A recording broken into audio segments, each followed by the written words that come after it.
I was saying I want to thank you for taking time out of Right. your day and your family And you for can cut the light spending on. time with us to talk about your book. Um, each month we have to choose a book. And when I saw your book, I was like, this would be a great opportunity. I wasn't hosting, I hosted earlier this year. Mm-hmm. So when it was time for me to host again with Tamika, I was like, I'm gonna choose your book. Mm-hmm. So Oh, thank that's you. when I asked, you welcome. I asked the girls, was it okay, if you would join us to talk about the book? And they said, okay. And then I asked you if you had time and everything. And Mm-hmm. so I picked the book not only to support you, but to really because a lot of us are broken, um and to have the courage to take the work to start the process, Mm-hmm. um from all the from the hurt, the experiences, the abandonment, the everything that we go through Mm-hmm. growing up.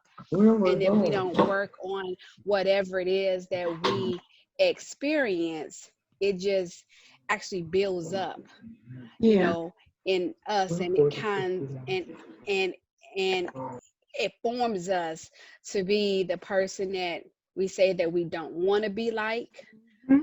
It forms us to be a negative person. Mm-hmm.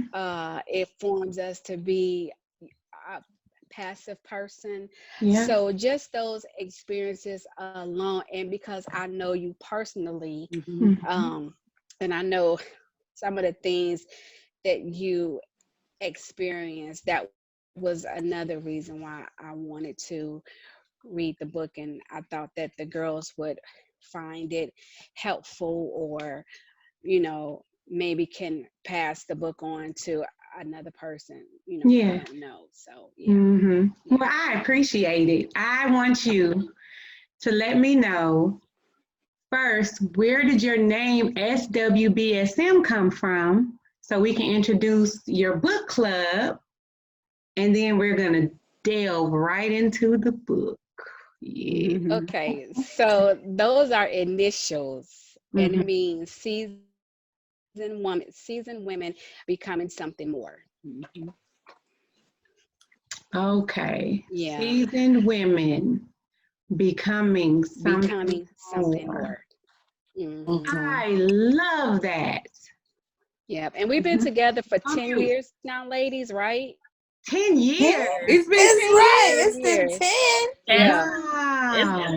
10 and a half, maybe. It started because the women in the group, when we first started, my aunt actually Mm-hmm. started it, and she was 50 at the time.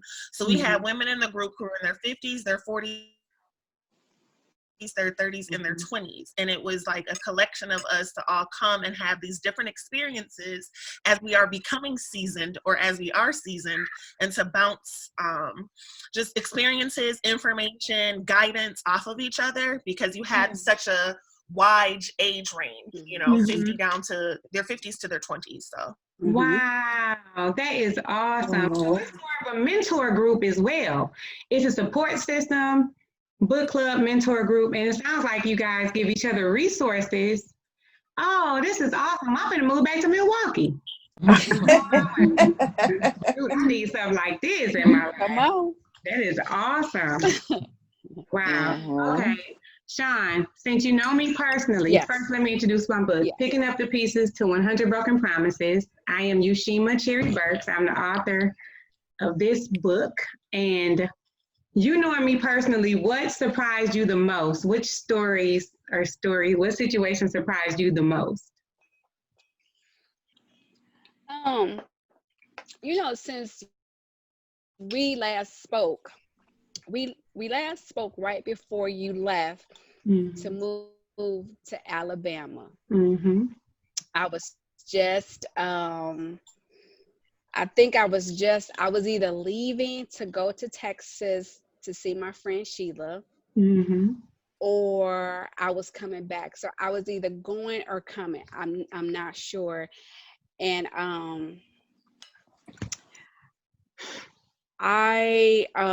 so that was our last communication. Yeah. So the story that really I didn't know about Deborah. Mm-hmm. Um I always knew that you were a nice person, you Mm-hmm. know, always a giving person.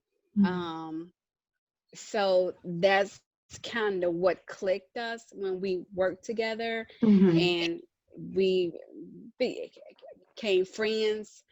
Um, that we were kind of like the same, but you were the younger me, you know. Mm-hmm. Um, and I didn't know about your mother being abusive to you.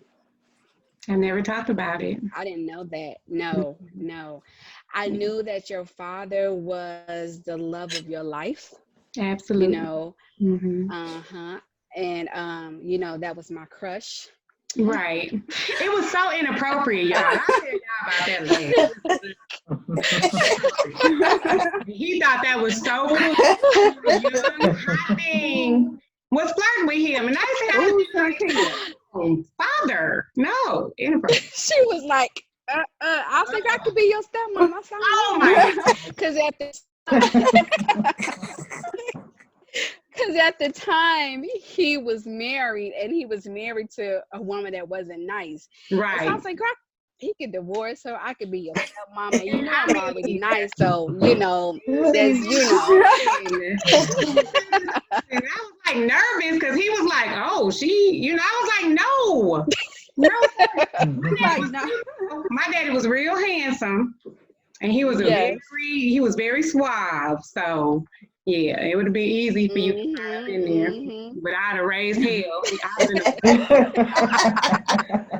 This book would have been way different. It would have been way longer. It would have been my best friend married my dad. And now she adopted all of us because you finna adopt me, my husband, and our kids. We finna live with you. You know, of all of us. Oh. So so I didn't know. So when we did, I think we reconnected a few years ago. I don't know. I think it was on Facebook. Yeah. And you were telling me some things about your daughter, that she was with your mom. And I think at that time she was still in high school. So it was a while That ago. must have I been think it was when you first got on first Facebook or something like that. Because I don't think you was with your husband now. So it must have been 12. So I didn't know that. Oh, okay. So I didn't know about Mitch, about the things that you went through when you were with him. So that kind of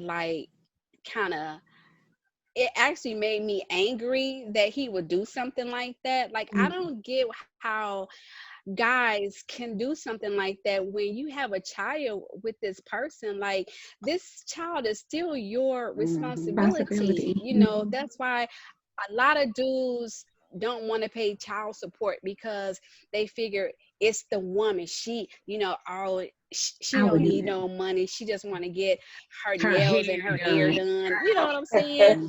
Right. Really? Really? You know,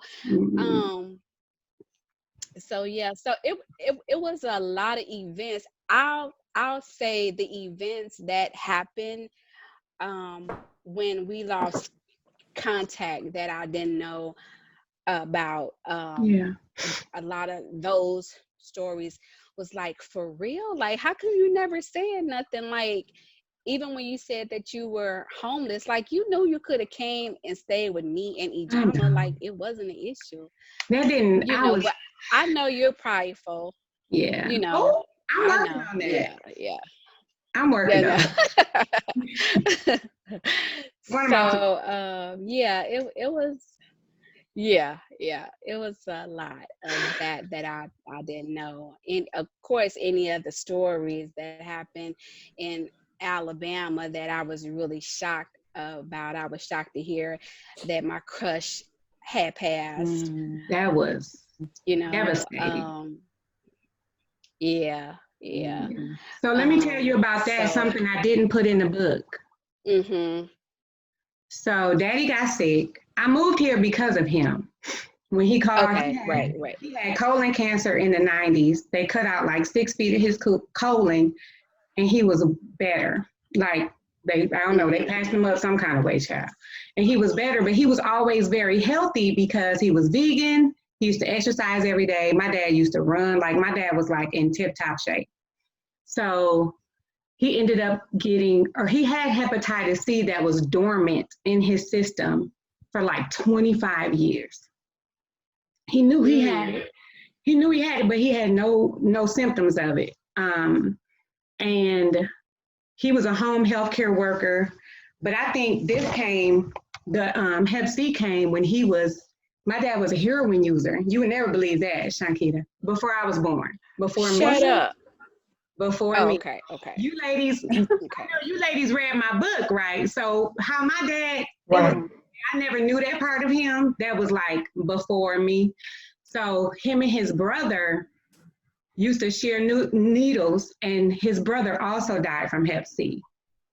So that's what happened with that. But Daddy ended up getting very sick, and he was telling me he was sick. So I moved here to be with him, and he seemed like he was getting better, but he wasn't 100%.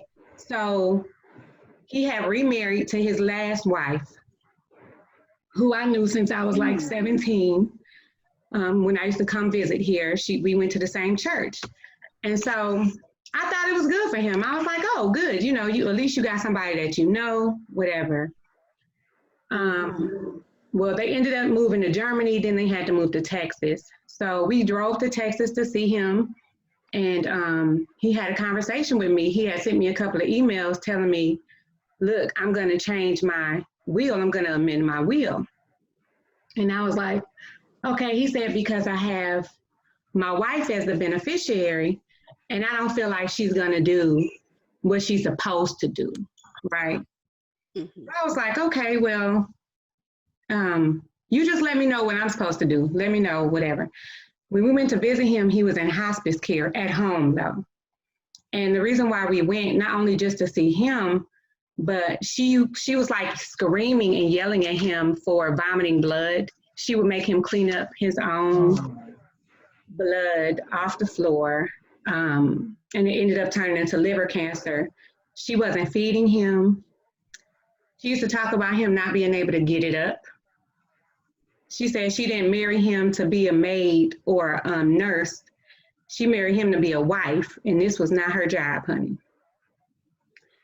So I had to go there and have a conversation with her and her 2 grown kids that were living in my daddy's house. There wasn't nobody working but my dad, who was still working from home while he was dying, because he wanted to his was being paid.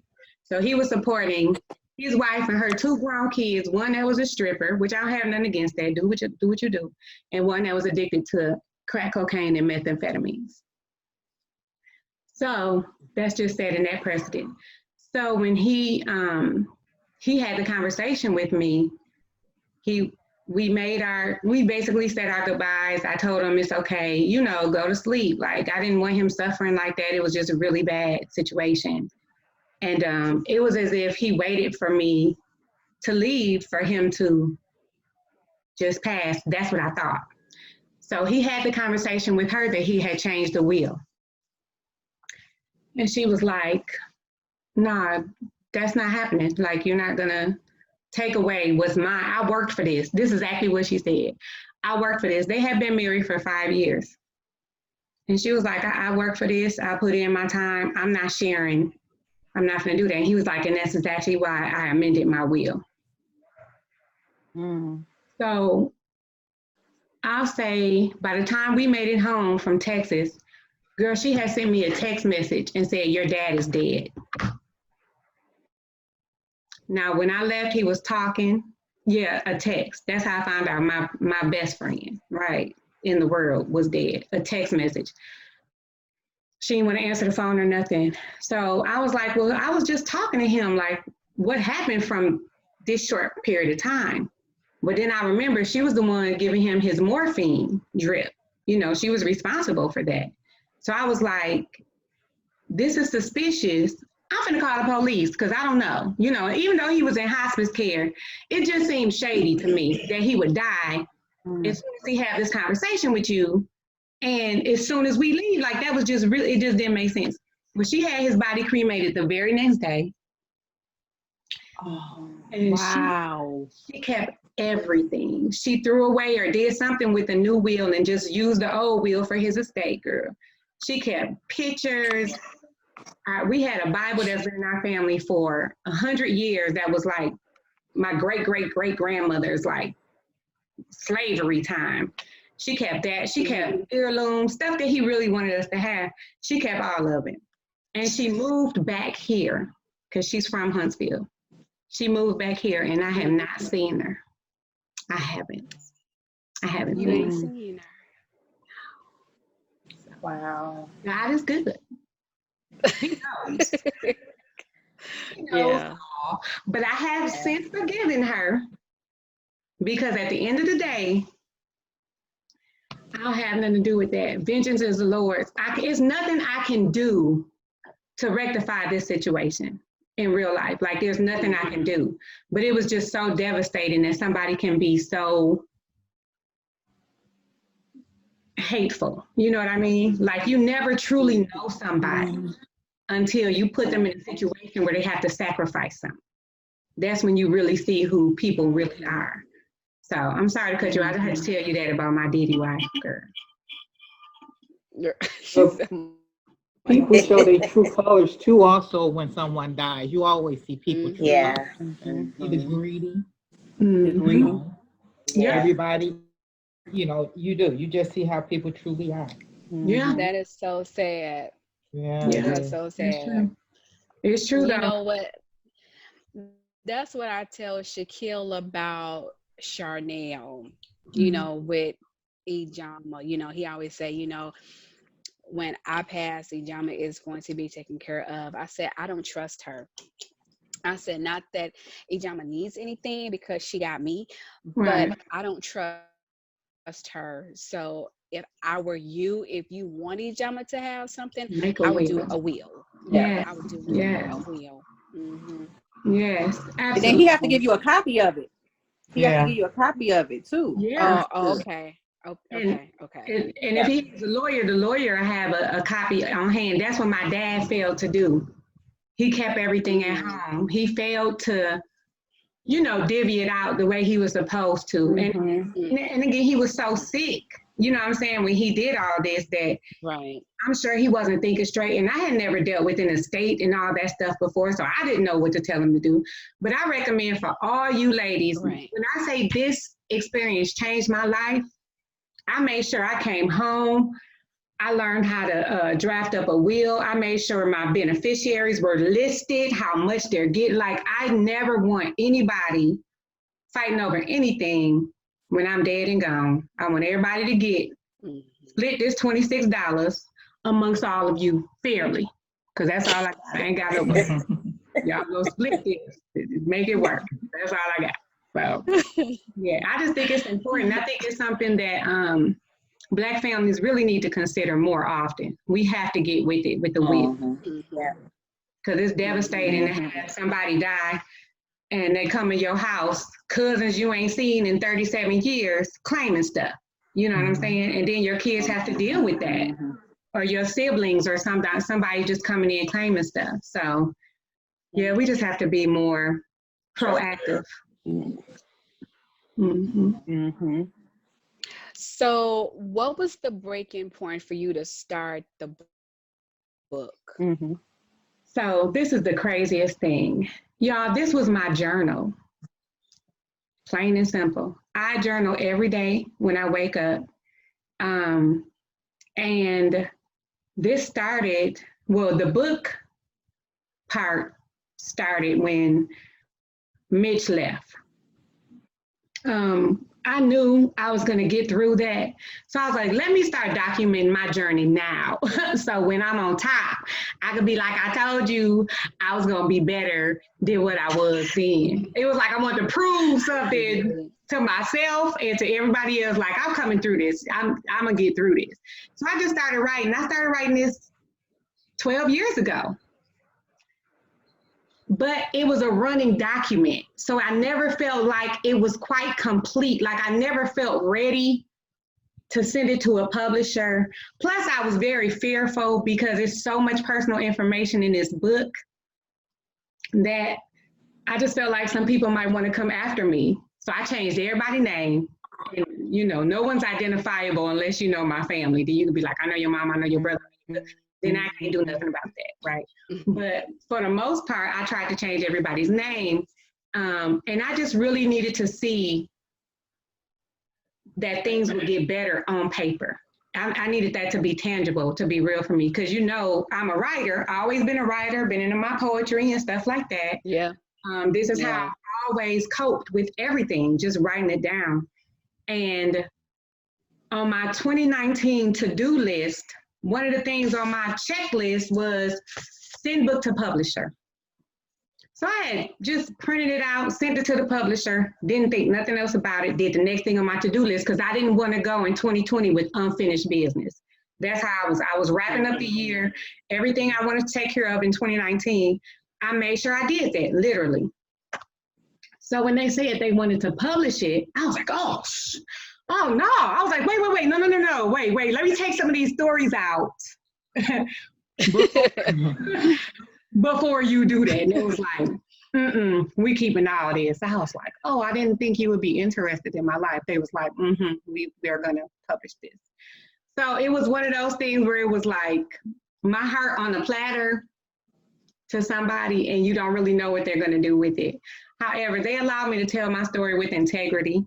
I did have rights to go back after the editors, you know, wanted to change stuff. They allowed my story to remain intact. And I do appreciate that from Tamron Hill Publishing. That was really a blessing because you never know how somebody is going to represent you. But I think I was represented pretty well. I think they kept everything pretty much how it really happened. And I was just ready to heal. Like I was already in my healing journey and I wanted other women who had been molested, abandoned, raped, suffers with depression. I wanted other Black women to know that it's more common than they think because we're never allowed to be soft. We're never allowed to be vulnerable. We're never allowed to tell our true heart stories, you know, because we're seen as weak and you suck it up and we're supposed to be that everything for everybody. And I think it's destroying us. It's killing us. And I really felt like I was dying at some points because I was holding so much in. If I had to go back and change some things in my book that I wrote, some days I feel like I might. I may have. I feel like the information about my mom, although it was true, I felt like it was a lot. You know what I mean? And it's crazy because I didn't read the book. Again, this was just my journey. I just wrote my story and I didn't go back and like look at the events. And when I did after they published it, I was like, oh my God, you know what I mean? Like I went through that, like, dang, she did all that to me. And of course, this is not everything, you know, but it kind of made me be like, oh, I can't talk to you. You're not good for me, you know. And it took that long for me to recognize that I needed to separate myself from her. How is your relationship with her now? Yeah. I haven't spoken to her. I found out that she moved here maybe about 8 months ago. Really? Wow. Has she ever lived in Huntsville? She's never lived here. She's only come to visit like maybe once or twice. AJ is here though. So okay. I moved AJ here. She had twins. Girl, that is shocking. Yeah, my daughter had twins. Y'all, I'm talking about the chocolatest, cutest Oh my little gosh. girl Oh ever. my God. Yes, I loved her. We called her Nunu. Loved her. Love, love, love, Yes. loved her. She has Um, twins, child. she was a sweetheart. Yeah. Wow. And when you told me that, I was like, what? So Yeah. how is your mother relationship with your daughter? They're still in cahoots together. I guess that's a way to put it. Their relationship is very toxic. My mother uses other people that I love to get to me, if that make any sense. Like, she'll take people I love and turn them against me because of how she feels about me. So it has really come in between my relationship with AJ. No, Go ahead. why she treats you like that? Do you know what I mean? Like when she was raised, did something happen to her So that I would make asked her her, want to? Mhm. go Go ahead. ahead. Oh, I actually had that conversation with her years ago. I asked her why she hated me so much. And she looked at me and she was serious and she was like, you know what? You love the boys and you teach the girls. You know, she was like, I did the best I could. Um, I remind her of my dad for one thing. And she just didn't have it in her. She was like, she just doesn't have it in her. She can't connect with me. It's just one of those things where it's outside of her control. When she was sitting here at my dinner table a couple years ago, the last time she was in my house, and we were eating, and it was around Thanksgiving, around the same time, and we were just talking and eating. Me, her, my husband, my two boys, and she was like, you know what? If I had known about abortions, I would have never had you. And so Wow. my son was like, what's an abortion? You know, because he was like 4 or something. He was like really young. He was like, what's abortion? And so my husband Quan was like, what? You know, and I said, she was like, oh, no. I would have had an abortion for sure. I said, well, what about with my brother? You know, she was like, no. And girl, she just kept on eating. Like, but I wonder if that was taught back. I was gonna say, I wonder if that was taught behavior for her to say, you love like you eat. Where was she? She's just, you know, saying of the boys teach girl, and then she was raised that way, and she's just doing it to you. It's She said you be going to something. One of the things that you said.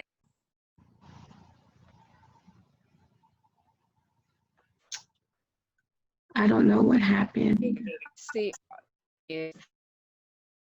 I'm I know that, and what say, I can't hear. Hold on. Can everybody? Hold on, y'all. Can y'all hear me? Because my connection is. brother. My connection is really bad, and I'm not sure. You're out and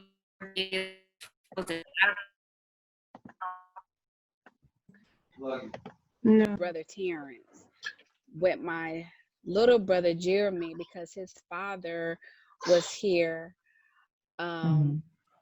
He spoiled him, so he didn't give my mom that chance to raise him because she was not that I love you type of person. I love you, and hugs and kisses and stuff like that. She did that to none of us, so that was across the board. Yeah. And so she raised us, the girls and the boys. But I see a lot of times the women tend to coddle the boys. You know, that's why boys are still at home, or they look to a woman to take over where the mother took over, you know.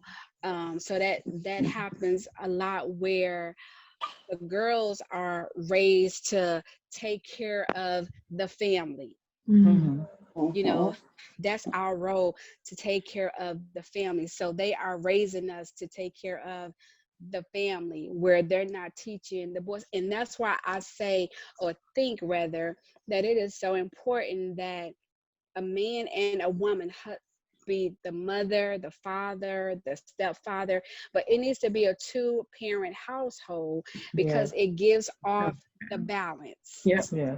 You know, I know a friend of mine, she had two girls, and then when she had her boy, she was like, I'm gonna raise my boy, stuff like that. I mean, you can raise him, but he still needs that male role model in his life to teach him how to be a man. That's something that a woman cannot do. Yeah. You know, we can instill in them on, how to treat the lady, and to be respectful, and things like that. But it's just certain core things that we cannot teach a boy when it comes to growing into the man. I agree. I'm sorry I was disconnected, y'all. I think I'm so sorry. I'm gonna just go back to your question, because I was screaming at my husband, the internet messed up. It was a mess. What do you want me to do? Then you came back on and I was cool, like, yes. Because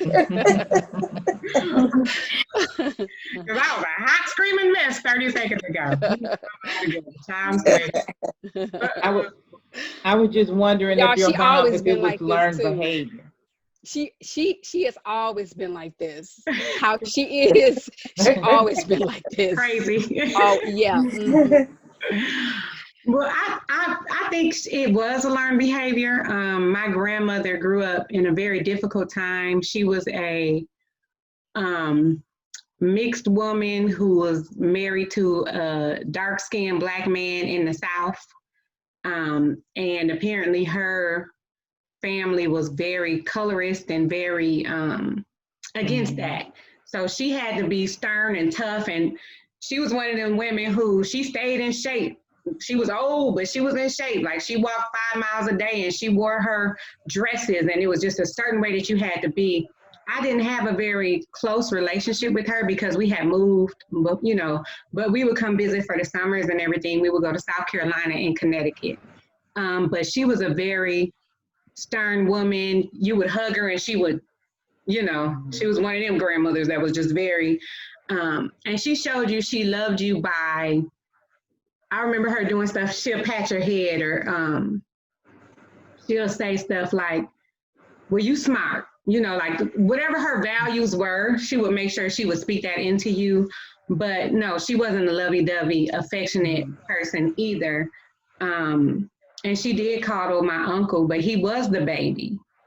So I don't know if she coddled him because he was the baby or because he was the boy, but she has 3 girls and then my uncle.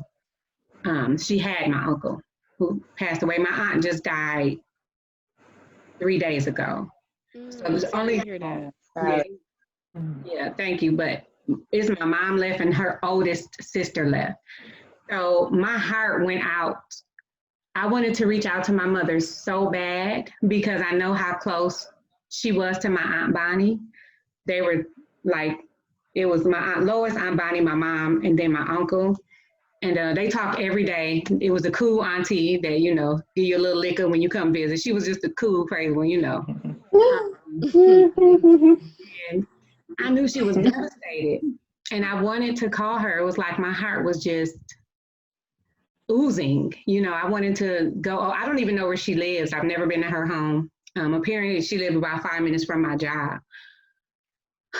But I didn't, because it's going to turn into something that I can't control. And it always happens like that. What kind of cookies? But yeah, that was a good question. I think it is learned behavior. I think it's something that can be passed down from one person to the next, from one generation to the next. If I hadn't had my father, it's no telling what type of person I would be. You know what I mean? Because I had that balance, thankfully. He was the one that was huggy, and he gave me what I needed as a parent. He really stepped in there and he fulfilled that role for me. So I think that helped me to be the kind of parent that I've always wanted. Yeah, that was good. Thank you. And I know I've always known you to be the protective parent, because you was even protective over Ijama. Right. Sometimes do you think you're being overly protective as a parent? Oh yeah. I think that's what pushed AJ away. I look at it now as trying to coddle a baby kitten. You know how kittens scratch and they just try to get away from you, and you see the kids still holding on to it and they just getting scratched and blood dripping, but they still holding on. That is us. I just wanted her and all my kids to be so protected that I made them want to know the other side. You know what I mean? Like, I didn't give them any wiggle room. It was like, stay within my vision. I just didn't want them to get hurt or, anything bad to happen to them. And I think that was a big reason why our relationship has become the way it is, because my mom was very, very lenient. She could do whatever she wanted to with my mom, but you're not going to have no boys in my house at 12 years old. I'm not doing that.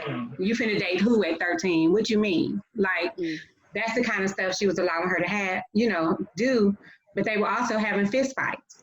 We're not gonna do that. So it was just certain things, but AJ loved that lifestyle. That was like exciting to her. And with me, it was structure. I had fun, I was lenient, but you're gonna stay in a child's place though. Like, I'm not gonna argue with you. We're not gonna do that back and forth. We're not gonna do the disrespect and stuff. And so, yeah, I think to a certain extent, I am very, very protective. And now having my youngest, who's a young Black man, or becoming a young Black man, who's a young Black male out here in society, I just wonder what it's gonna be like, when he's driving. And it's just those type of things. If he gets pulled over, it's that fear that is instilled in me as a mother because of the past trauma of what happened with AJ, and then what happened with Mikey. You know what I'm saying? Mikey trying to kill us, and it was a lot. I think with Mikey though, that was more of a biological issue that comes from both sides of our family. I married something, and that DNA should never have come together. Okay, we shouldn't have did that, because that my family and his family, that was not a good match. I think it was more of a biological thing, but with AJ, I think the trauma of what happened to her and me wanting her to get therapy and me wanting her to, heal. Like, I was like, I'm gonna help you heal. And she was like, dude, get out it was like too much. I became too much for her, If I had to do it over again, I would definitely do some things differently. But at the time, I did the best thing that I knew. That you knew it at the time, yeah. Yeah. Thank you. Anybody else have any questions? Come on, y'all, ask me.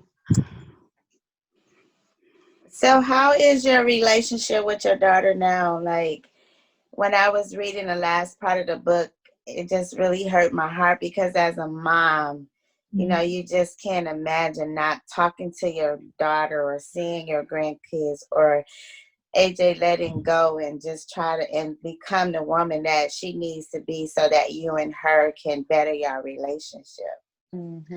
I haven't spoken to her. Her and my mom are still very close. I can't even blame my mom anymore. I think that was one of the things when AJ was younger, that was what I attributed it to, is, my mom having this huge influence over her. Well, she's 25 now. And although I brought her here, I got her the house that she stays in, I got everything she needed for the twins. Like, I set her up good. And then she you know, she left and, you know, did what she did, and my mom slid on in there, you know what I mean? And now they all good again. Because my mother had put her out when she was pregnant. She called me from the road, like, hey, Ma, I don't have nowhere to go. I think I'm gonna go to my friend's house. And I was like, absolutely not. You're pregnant. She was like 8 months pregnant. I was like, you're pregnant. You need to come home. Like, what you mean? So she came and, you know, we made do with what we had and had her some baby showers, and my friends just loved on her and she got everything that she needed. But it wasn't enough, or it wasn't what she wanted. It's almost like I can't have a relationship with both of them at the same time. It has to be one or the other because it's so toxic. It's like I have to be, or she can't have a relationship with me and my mom. Like when her and my mom not talking, you know, we're the best of friends, but as soon as her and my mom start talking again, she can't talk to me, you know? So it's one of those situations. But I was there when the twins were born, and I got to see them for the first few months, and it was wonderful. And it was just, I was so happy because I was like, oh man, I'm gonna get to, you know, be the grandma, like the fun, you know, now I can have fun with the kids, because, you know, it's different when you have your own. I could play with them and get them hyper and throw them back to their mama and make her mad. Like I was like looking forward to the madness, right? So of course it was devastating to not be a part of that. But one thing that she did, and I'm not sure if I put it in my book, I'm a social worker. I'm a therapist and a social worker here. Huntsville is very small. It's like Milwaukee. Everybody know if you have a unique name or something, or if you work in a certain field, everybody know that person. And so for no reason that I could think of, me and AJ had a conversation, and I was like, I hope your kids never put you through what I went through. I pray that never happened, because I don't think you can handle it. I could barely handle it. I said, I don't think you would be able to handle it. And I said, I can't imagine somebody ringing her doorbell at 3 a.m. talking about some, you know, the kids and such and such here, you know. I was like, I just hope that you allow me to help you so that none of this stuff will happen to your kids, what happened to you. That offended her. And she didn't answer my call for a couple of days. I didn't know what was going on. But again, you know, this is the game that we play, right? This is the game that we, cat and mouse. Like I've always chased her to have a relationship with her. It was like I was always pursuing her because she knows that that's what I want. Like I want to have that relationship with her. And kids will use that to their advantage. They'll manipulate the crap out of you. But I didn't do it this time. I allowed her to reach out to me. And so when she called, I was like, hey, you know, what's going on? And so we started talking. This was the last time I spoke to her. She said she had went to an appointment where my coworkers work at like a center that helps single moms, you know, they give you Pampers and stuff. And she said, they asked her, well, where's your mom? You know, why is your mom not here with you this time? And she said, she told them that I said to her, I wish her kids would be raped like she was. Wow. To my coworker. And I'm a whole therapist and a whole social worker that work with kids that was raped and adults that was. So that's the kind of stuff that I'm fighting against, because it's not just little stuff. It's like big stuff that could really ruin your life in real life. It can make you lose your license. It can make you lose your career. Like you can lose your livelihood dealing with people like that. I was so, and I said, why would you say that? She was like, I was mad. I didn't like that you said that. I said, but that was damaging. I see these people, like we have to have meetings together. This could change the dynamic of my whole working relationship with these people. Ain't no telling who this person told. You done told Karen this? Like, what's wrong with you? Like, really? Right. Like, what are we doing here? And so I was just, at that point, I was like, yeah, this our last hoorah for a minute. That hurt me so bad. It took me a minute to come out of that because I thought we were in a good space. And I think it's more devastating when you think you're in a good place with somebody and then they just punch you in the gut and you be like, I wasn't even ready.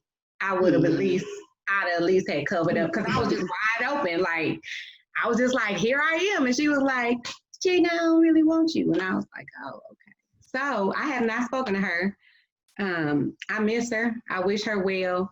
But I don't know, what would you do in that situation? If this was your daughter, anybody, give me some feedback. What would you do if this was your situation? Because my next I think, go ahead.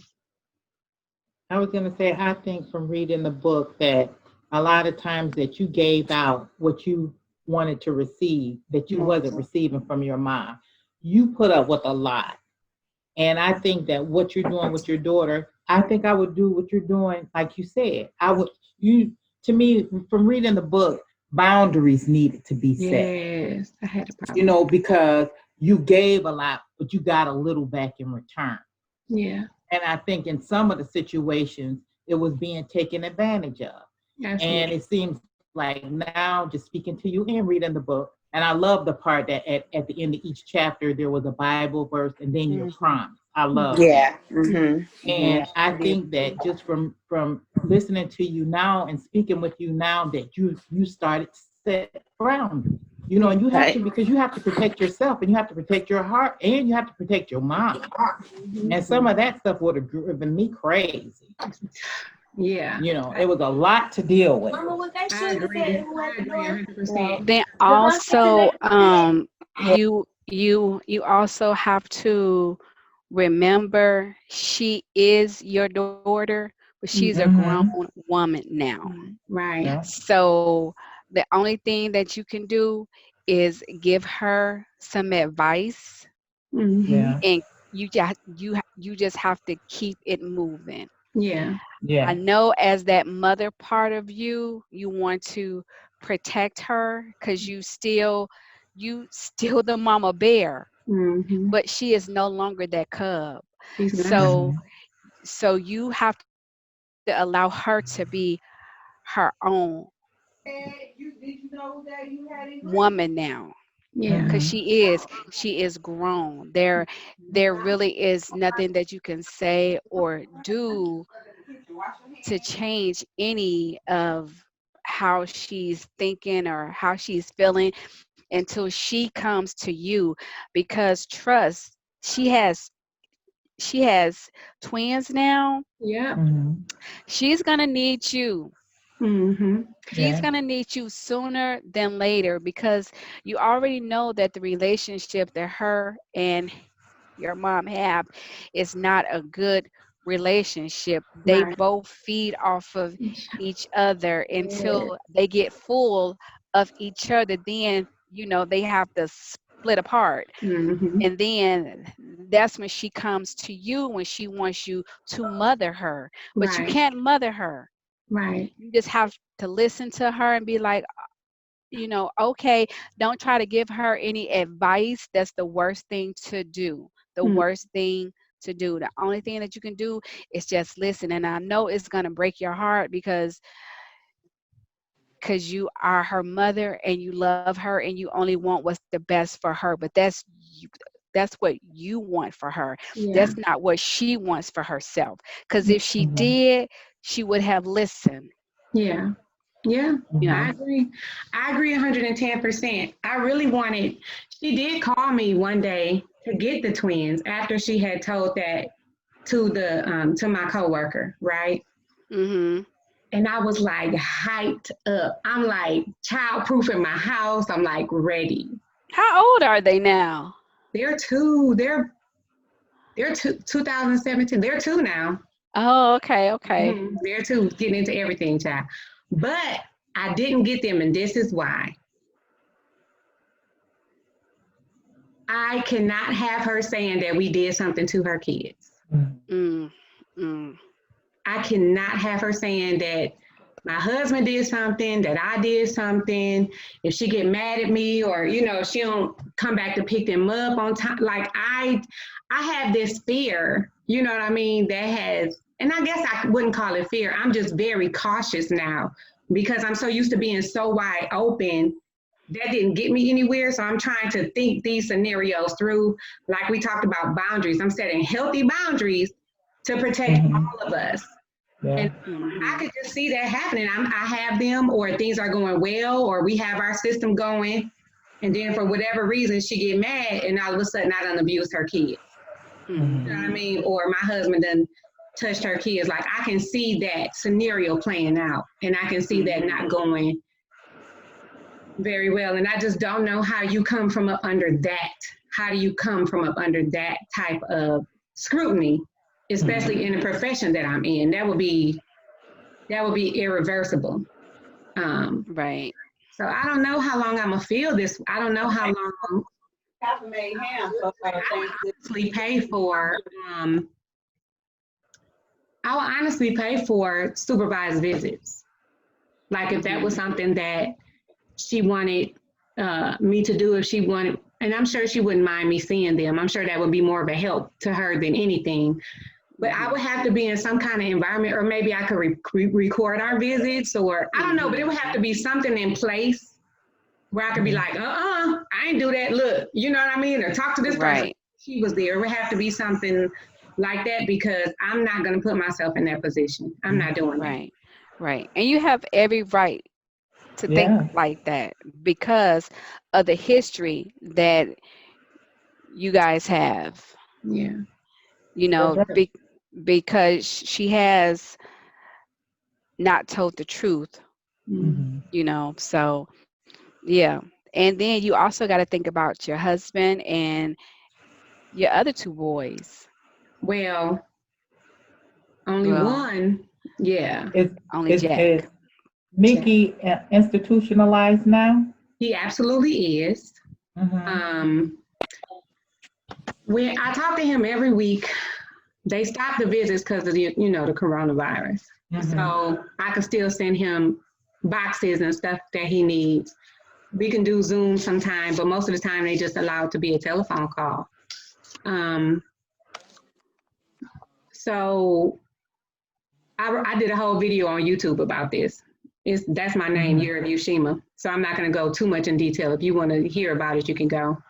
But knowing the situation, knowing what you guys know from reading my book, when he was poisoning us and I had to get surgery to get 3 bleeding ulcers removed, like I was almost dead. Jack had gotten sick. It was just a really bad situation. So finally the police, took him, and the social workers took him. And so whenever we had visitation, I would always go get him from the facility. We'll go to an outing, to dinner, to a movie, but I would not bring him back home. His caseworker knows this. His therapist knows this, right? So why on Thanksgiving, like the day before Thanksgiving, they call me with Mikey on speakerphone, and they say, hey, we approved Mikey for a pass. You coming to get him for 4 days? I said, who? Coming to get who? When? What? I said, what you mean? I was so livid. First of all, that was so unprofessional. Like, why would you do that? Why would you put him in that position as a child and put me in that position as his mom? And the dynamics of why he's there. Like, he's not just there because, he did something asinine. He tried to kill us. He set the house on fire. He was killing animals. Like, it's a whole thing. Let's not minimize this. And I don't care how much time goes by, he's still the same person. And he still has the same goal, even though he acts like he doesn't. So that really bothered him. However, I did get a chance to talk to him about it. And I just explained, like, you're 15, you have a high IQ, good and well why you can't come to my house. Like, So then while we on the phone, the therapist was like, well, there's always Christmas. I was like, she not getting it. Because they want you to come and get them for 4 days and get them tested before you take them back. You know what I mean? Like, they want you to have them for the whole 4 days and get them tested. Now, if I had money to do that, I would absolutely get a hotel room, but then I would still be concerned about that because he's taller than me now. Like, I don't know what he'll do if I'm asleep. Like, I don't know. That's just a whole nother situation. And a lot of the stuff he was doing because he thought that these behaviors would get him to go back with his dad, Mitch. Which you see that didn't happen. So. Has Mitch tried to reach out to him? Because when he went to stay with him for that little bit of time, and I went to visit him for his birthday, he had his bags packed like, okay, I'll see you later. Go on with your mama. Cause I was like, no, I was coming to visit, sir. He was like, I'll see y'all later.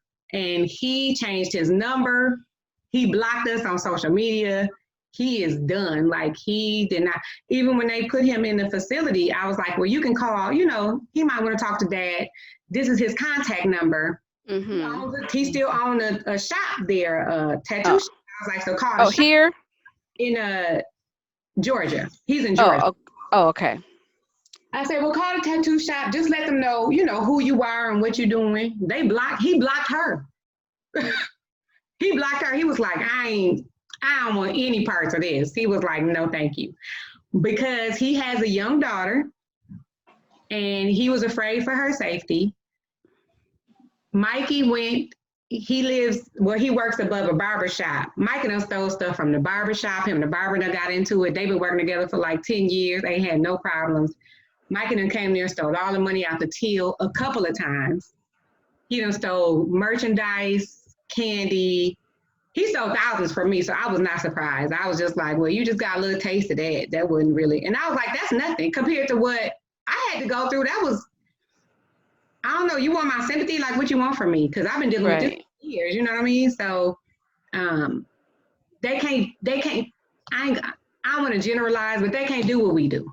You know what I'm saying? They can't handle that. Like, it was too much for him. He was just, and that was just a couple of months that he was with him. He wasn't with him for a span of years. He didn't even get poisoned. I was like, you didn't even get poisoned yet. And you sending him to me?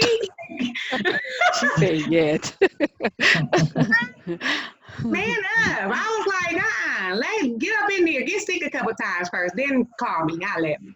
But I brought him home. I mean, it is what it is. That was my child. I had to pick him up. I wasn't just going to leave him somewhere where he gonna run it. That's where, you know, bad things happen. So I brought him on home, but no, he is not, he's not daddy of the year, child. No. That's okay, though.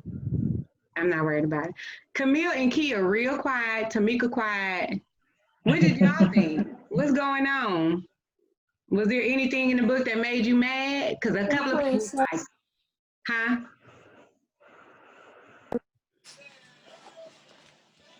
Anybody say something? I was just your mother. That was like the biggest thing with me is how she treated you.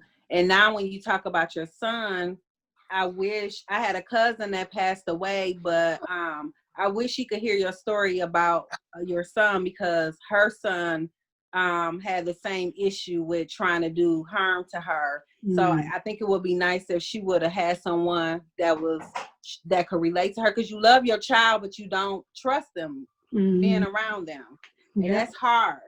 I know it was hard for her. It hurted her to love your child, but don't want to be around them. Yes. Ooh, that's it. And it's like where you almost feel like you have to be a dual person. You almost have to, you have to fight with yourself, because it's a part of me that's just like, I just want to pick you up and bring you home and, you know, just pray for the best. But then it's that part that want to live. That's like, girl. Yep. Because you're going to die if he can. And every therapist he has ever had, y'all, and he's only had 3, but every therapist that he's had, they don't know each other. They have called us into the office and was like, he's going to kill you. And the first time a therapist told me that, he was 6 years old. Wow. What is his thing? What do you think his problem was with you? Because I know with my cousin, she felt like his only issue was with her. Like anyone else, he seemed to be okay with. But when it came down to her, she felt like she worked hard. She raised all her kids on her own. She was like, I shouldn't be the person that it seemed like he hate, because she the one did everything for him. But I think it was part of his mental health. But she was just wondering, why is it towards her and not everybody else? Okay, that is the $1 million question. I'm looking for his folder right now so I can show you an example. He told me he loved me every day, but he hated me. And he said he didn't understand why. He said it just was. And he said, when I asked him as he got a little bit older, you know, I asked him, like, what is it really? Was there something that I did to you? Was there something I said to you? Was it getting remarried? Like, what was it? And he said, I can tell you I love you if you want me to. I can tell you that. He said, but I cannot feel love for anybody. And his diagnosis, that fits though. What they diagnosed him with, that absolutely lines up with what his diagnosis is. So he's unable to feel those feelings for anybody, but his extreme hatred for me is the scary part is he wasn't outwardly abusive. He wasn't outwardly violent. He would just slip stuff in my drinks and he would slip stuff in my food, but he would rub my hair while I laid on the couch, sick as a dog. I didn't know what was wrong with me. My doctor kept changing my thyroid medicine. They thought it was probably my PCOS. Like, I was just tired. I was defecating too much TMI. I was defecating blood. Okay, we women. Okay. I was vomiting blood. It was coming out my nose. It was just really bad. And I had to go get endoscopies and colonoscopies. It was just a lot. And they saw all these bleeding ulcers and they were like, what are you doing? You're not that old for you to be having all these issues. And girl, he would be rubbing my feet and he would be like, oh, mommy, you want me to go get you some tea? And he would bring me some tea and he was poisoning it the whole time, child. Oh my He was just watching me die. Like, and so for that. So he didn't even think about who was going to take care of him. He thought his dad would. Oh. Mm-hmm. Even after he lived with his dad for those 3 months, he thought his dad was going to take him back. Yeah. Okay. That's the mind we working with. That's it. But it's a friend of mine. She used to live here, but now she lives in Texas. And her son, he's here. Mm-hmm. He's here in a facility. He tried to kill both of her boys because she have 2 kids under him. He's the oldest. Yeah. And so he tried to smother the middle boy with a pillow. Yeah. What? How old and was this he, is his Shakira? brother. Yeah. Maybe about a couple of years ago. Yeah. How old was he? He's 15 now, so like 13, 12, 13, something like that. And he's the same way. Like, he's so sweet and this, that, and the other. He runs away from home. He ran away. You know, she pretty much give him. She takes things away from him. He doesn't like that, so he runs away from home. He did false reports on her boyfriend that she was dating. Said that he whipped him with a belt buckle. When he hadn't even touched him. But he be up in his face, oh, this my dude, you know, this my dude, whoop, whoop, whoop, whoop, whoop, you know, this, that, and the third. And then it's just something that just click, and it's just he just a total different person. I haven't seen that person. I always see, hey, Shankita, oh, Shankita, I did this, oh, Shankita, you coming to my football game, you know, whoop, whoop, whoop. So she's in Texas and he's here. So when she came here in July or something like that, he wanted to come home with her. Her middle son was like, no, it's peaceful. Yes. Since you are not at the house, it's peaceful. Yes. That I don't want you back. Wow. I commend him for vocalizing that, because he said what parents be thinking. Because I was like, ooh, since he been gone, I done lost 100 pounds. I'm exercising, like I'm not sick. Like I walked in on him smothering Jack when he was a baby. So I never left him alone. He kicked him in his soft spot 5 times and said he just wanted him to disappear. I walked in on him choke holding him silently. And tears were just running down Jack's eyes, like he was silently. So yeah, all that stuff. He was lying and saying we did stuff to him. It was unbelievable. It had got so bad that the police knew us. They just started bringing him home. Like they weren't even doing reports no more. They were just like, here, take him. He was down the road. Like every day he was running away. I almost lost my job several times because I had to keep leaving. And I can't keep rescheduling clients like that. You know what I mean? Like that's unprofessional. Who's gonna want to keep coming to you and police officers calling you to pick up your child? Like, you know what I'm saying? It was just a lie. It's crazy because I don't think people think about the bigger picture when you have a child that's difficult. That affects every facet of your life. Relationships. When I say that one in there need to get some kind of reward because I would have left him week 2. This your child? Oh, this what she doing? Oh, I holler. We could be pen pals. Like I would not have stayed for that foolishness. So I just thank God that he gave me who he gave me because I wouldn't have been able to live through that had this not been my child. Because he said some stuff about him that he did stuff to him. And thank God that we've had him in therapy since he was 3. You know what I'm saying? The baby? Yes. Wow. What was going on at 3 that made you start therapy? So when Mitch left, he was 2, almost 3. Yeah. And he loved his dad. Like Mitch would walk him, do this and, up and down the hallway when he got home for him to go to sleep. So it was devastating. That abandonment was devastating to him. I couldn't reach him. I didn't know where he was, of course. And so I walked in on him in his closet. He had took a broken hanger, and he had like scratched his arm. And I was like, what are you doing?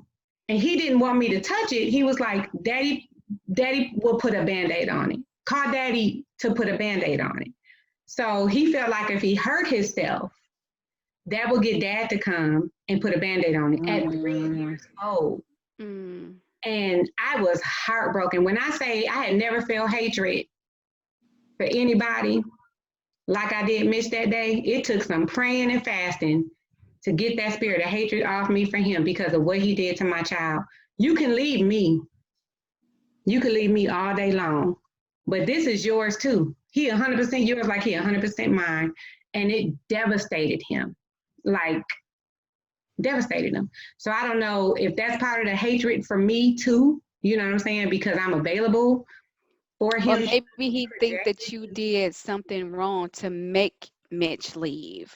So the funny thing is, Mitch told him, I left because I wanted to leave. I was a cheater. I was like, your mom is great. He had that talk with him once I reconnected with him when Mikey was 8. He had that talk with him. Their mom never did anything. Mom loved you. She was the best mom. He did that whole speech to just let Mikey know it was nothing that I did. So I don't know. That's a question that may never be answered. I don't want to say that I don't want to speak anything bad into his life. But these are the makings of a very dangerous person if it's not taken care of right, if it's not handled right now.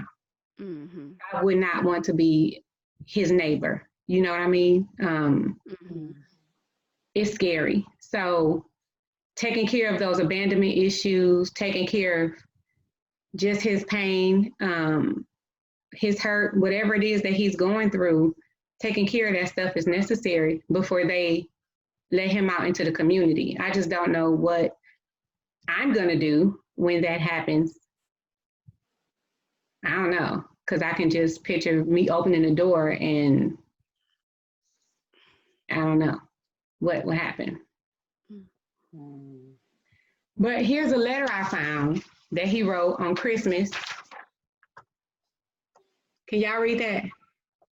Dear mommy, I'm sorry for everything, poisoning you. I can't read the rest of it. Your tooth. For your toothbrush. What's the third line? Setting fire to the house. I hope you forgive me. You feel, yeah. What was So he How putting on the old was toothbrush? that? he was putting fecal matter. He was putting my toothbrush in the toilet in fecal matter. This was 3 years ago. Christmas 3 years ago. So he's 15. He was 12 when he wrote that letter.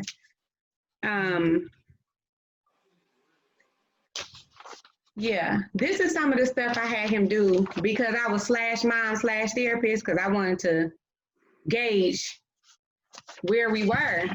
So I would have him draw pictures of our family to kind of analyze it a little bit because I'll be like, what is this?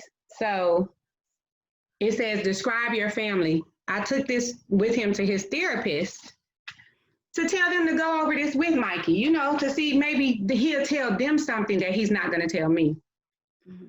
So he said, it says, describe your family. If draw your family, I made this for him. You probably can't see it. Describe your family. My loving mom is peaceful and calm. Quan is angry, but chill and violent. Jackson is mean, and my dog is cute. Her name is Sugar. So it was and this was again in 2017. And so I said, well, did you analyze that with him? What makes him think that Jackson is mean and what makes him think that Quan is angry and violent? And she said he didn't really give a reason for that. So then it says, who loves you? Only my mom loves me. She has done everything she can to help me.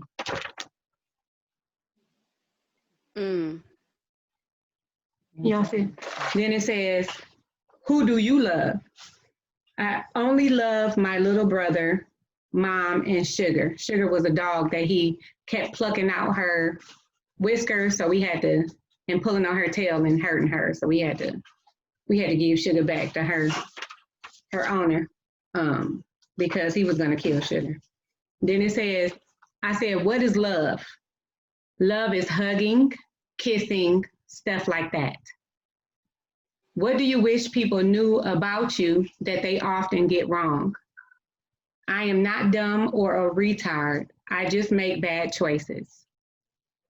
Describe God. I believe he looks like a normal person and still lives on earth. What is wrong with the world? Everything is wrong with earth. We should burn it and start over. He was 12. What is right with the world? Gaming consoles, friends, and families. Describe your perfect day. Eating pizza and fried chicken, playing Minecraft with mom. Describe your perfect life. Being a gamer, dying playing games. When I die, I want to turn into a unicorn. Why do you run away? I want to have unparalleled freedom. Describe your happiest moment. My happiest moment is when I got my Xbox. What could your family do to make you want to stay home with them? My family can give me a right back if I do good. Because I used to tell him about privileges and rights. Like some things are privileges, some things, is your rights. He got it mixed up though. But a privilege is playing with your Xbox. A right is for you to eat dinner every day. Like, right. You know what I'm saying? We taking privileges from you. He just got that. He got it mixed up. Then it says, describe your behavior in your own words. Malicious, despicable, and conniving. Whoa. And he 12. His vocabulary. He read the Encyclopedia Britannicas, the whole set when he was 8 years old. He had a genius IQ. His IQ was so high that I would have to fake I knew what he was talking about. You know what I'm saying? Because he just knew he was the smartest person in the room all the time. He was just, his IQ was so high. He was just so smart. Like, it was crazy. Yeah. Describe your favorite characteristics. Creativity is my strong point. So is being quirky and smart. If you could change anything about yourself, what would you change? That I run away. If you can change anything about your family, what would you change? I would change that we never chill together. Are you happy? Yes. What makes you happy? I am happy by materials and my family. Does this sound like a boy that want to kill his mama and that's poisoning him? No. It sounds like he got some issues. Yeah. But it don't sound like, so you see what I mean when it was no way to pinpoint. It was no way to stop it because you didn't know where it started. It was like a circle, like you just had no idea. And I would have him do these often. Like I would be like, come here, let's do a little, you know what I'm saying? Like I would have him fill out these little worksheets. Girl, look at his booklet. I would have, these are police reports. Since what age? 8. These are police reports. These are doctor's visits, psychological evaluations, medications, stuff like that I've been keeping because he was just getting into trouble so much. I couldn't even remember. They'd be like, when was the last time he was hospitalized? Like, I can't remember that. This is crazy. Like, it was always something. And I was just always having him do something because I was trying to find out if it was something I was doing, if it was something I can do differently, but it would never come back to me doing something differently. You know what I mean? And he had several opportunities to tell me. So that's why I say, for you, Tamika, your friend may have never known why. I don't think I'll ever know why the hatred, the anger, the animosity was towards me. And trust me, I've been trying to find out. I've been trying to have his therapist find out. I don't think he knows. I think it just is what it is. I don't think he even knows. So it's scary when you have somebody that's rubbing your hair and telling you, I love you, Mom. I hope you feel better. And his little voice was just like that, like Mickey Mouse. And poisoning you and watching you die slowly. Yeah. I'm sorry, ladies. I got to take off. I got a little visitor here. But yeah, Mashida, I loved your book. It's very encouraging because sometimes we are broken into 100 pieces. And sometimes we go through life so blindsided that we can't even see the light. But God has blessed you. You have recovered. And thank you for the encouragement. Oh, thank you for coming in and supporting me and buying my book and reading it. I appreciate it. I'm going to get your information from Shankita because I want to send you ladies something, okay? Okay. All right. Thank you. Bye, Trina. See for yourself, like some of the things, some of the tactics I was trying to use with him. And sometimes you can do everything that you know how to do and it's just not enough. Or it's just not the right thing, or it's just not gonna work. It's just not gonna work. I think I was so devastated too because my relationship with AJ was already so bad. I'm like, that's 2. Like, so it's me.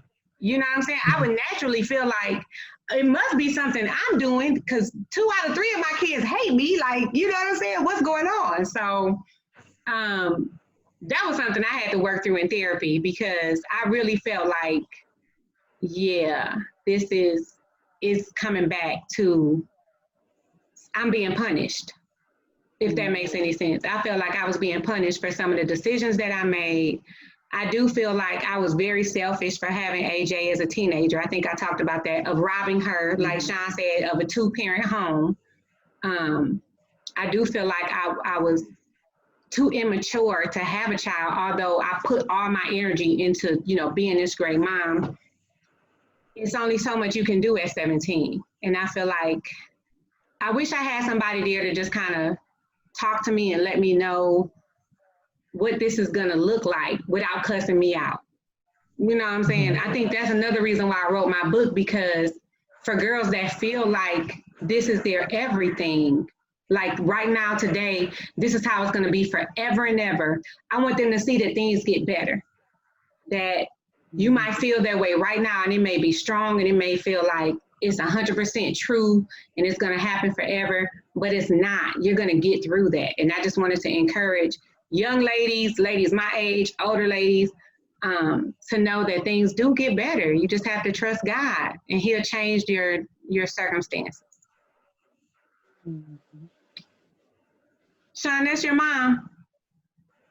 Oh my gosh, I haven't seen her. She probably don't even remember me. Mama, come say hi to you, Yushima. You remember Yushima?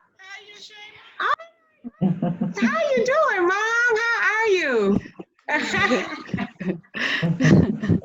So cool. That's so good to see her. Yeah, she loves keeping her hair short and spicy, honey. She's still a firecracker, Lord.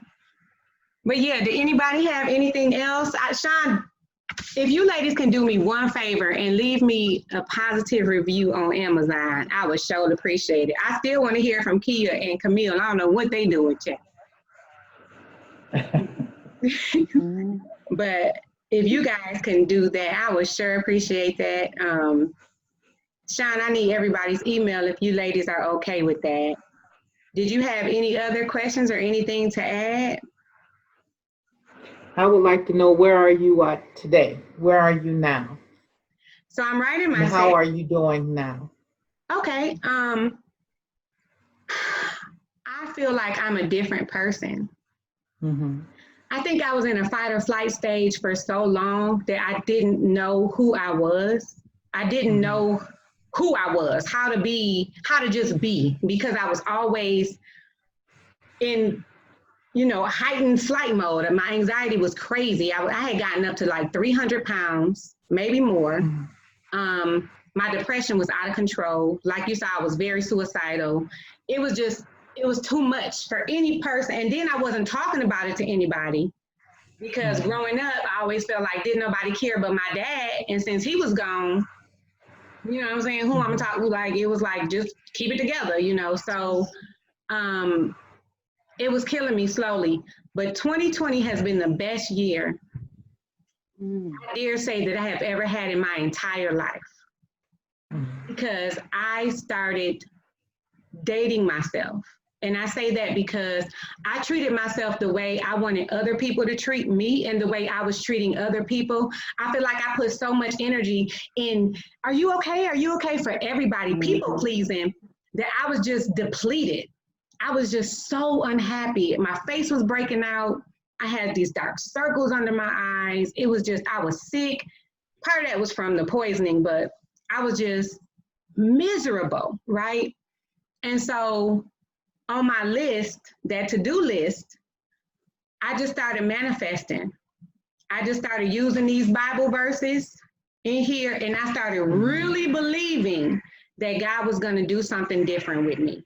It's like I had to try something that I had not tried before. I started exercising. I started trying new things, getting out the house more, getting rid of people in my life that were toxic, and being open to new friendships with healthy boundaries, right? I feel like a new person. And my husband looked at me and he was like,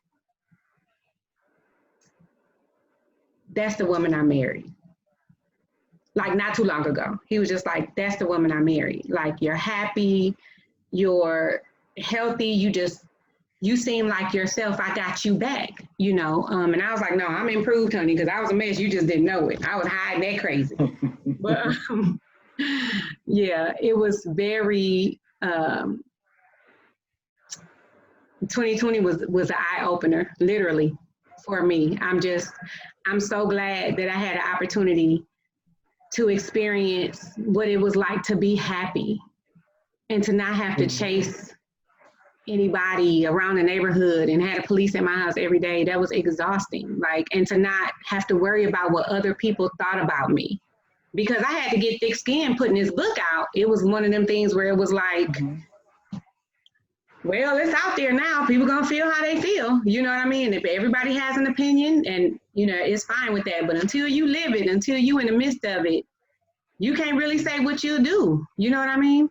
Somebody just posted a question on my live. Hold on. Hey, Bridget, it says, while reading your book, I realized I was a part of your life during some of these incidents. You brought so much joy to the office, and no one would have ever known you were going through what you went through. I applaud you and pray God continue to give you strength and keep his hand on you and your family. Thank you, Bridget. That was the same thing Shankita said. She was like, I did not know some of those things, but thank you so much. I think a lot of us mask. I think we wear different masks around different people because everybody's not privy to that part of you. And if you've been hurt in the past, you don't know who to trust.